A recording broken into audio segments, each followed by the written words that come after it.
ছোটবেলায় পাওয়ার রেঞ্জার্স দেখছো? আমার এখনো মনে আছে স্কুল থেকে এসে এই টিভির সামনে বসে পড়তাম, স্কুল ড্রেসও চেঞ্জ করতাম না, আর এই জন্য আমার কাছে বহুত ধুলাই খেয়েছি। Power Rangers Turbo, Power Rangers Time Force, Power Rangers Ninja Storm, Dino Thunder, SPD, Mystic Force, Jungle Fury, RPM, Samurai, Power Rangers Mega Force and the list goes on. তুমি কি বুঝতে পারছো না আমি কি নিয়ে কথা বলছি? তাহলে তুমি হয়তো এখনো বাচ্চা, তুমি সেই পাওয়ার রেঞ্জার্সের এরা দেখো নাই, আর না হলে তোমার চাইল্ডহুড ওয়েস্টেড। তুমি যেহেতু দেখোই নাই, তাই তোমাকে পাওয়ার রেঞ্জার্সের ছোট একটা প্রিভিউ দিই। এলিয়েনরা পৃথিবীর উপরে আক্রমণ করে দিছে, অ্যান্ড তাদের থেকে বাঁচার জন্য পৃথিবীর একমাত্র হোপ হচ্ছে পাওয়ার rangers.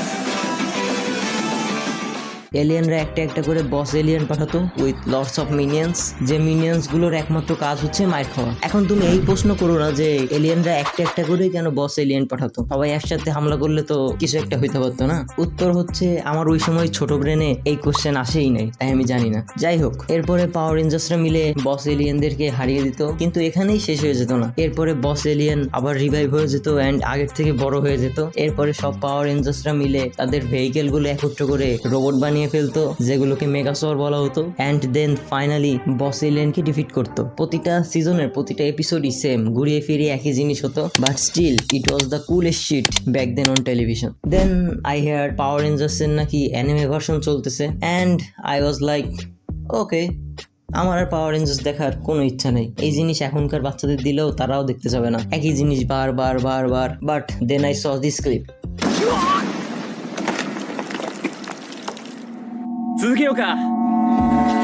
Wait, what? Power Rangers but evil like the boys. তারপরে আমি এক বছরে পুরো সিজন শেষ করে ফেললাম, আর এখন ভয়েস রেকর্ড করতেছি। তো এখানে প্লট হলো, কি ভাবছো? এত ভাবাভাবির কিছু না, এখানে কোনো প্লট নাই, একই জিনিস। 13 বছর আগে এলিয়েন বা মনস্টার যাই বলো না কেন, তারা অ্যাটাক করে দিচ্ছে পৃথিবীর মধ্যে, কিন্তু এখানে কাহিনী হচ্ছে 1 বছরের মধ্যে পাওয়ার রেঞ্জার্সরা সব মনস্টারদের মেরে ফেলছে, আর হাতে গোনা কিছু মিনিয়ন্স বেঁচে আছে। পাওয়ার রেঞ্জার্সরা এদের বাঁচিয়ে রেখেছে এই শর্তে যে প্রতি সানডেতে এরা একটা এরিনাতে আসবে আর পাওয়ার রেঞ্জার্সদের সাথে ফাইট করবে, অবভিয়াসলি ফেক ফাইট। এতে করে পাওয়ার রেঞ্জার্সদের স্ট্যাটাস আর ফেম দুটাই অক্ষুণ্ণ থাকবে, আর মিনিয়ন্স গুলো বেঁচে থাকতে পারবে। বোথ পার্টির জন্য উইন উইন। এই শো লিটারেলি WWE আর পাওয়ার রেঞ্জার্সকে এক করে ফেলছে। But the plot twist is here. 12 বছর ধরে 998 বার হারার পরে ওই মিনিয়ন্সদের মধ্যে থেকে একজন, নাম ফাইটার ডি, হ্যাড এনাফ, এবং সে বেরিয়ে পড়ে এই সব সমস্যার সমাধান করতে, পাওয়ার রেঞ্জার্সদের মারতে। বাট ও একজন সাধারণ লো লেভেল মিনিয়ন্স, ও মাইটি পাওয়ার রেঞ্জার্সদের সামনে কি বা করতে পারবে?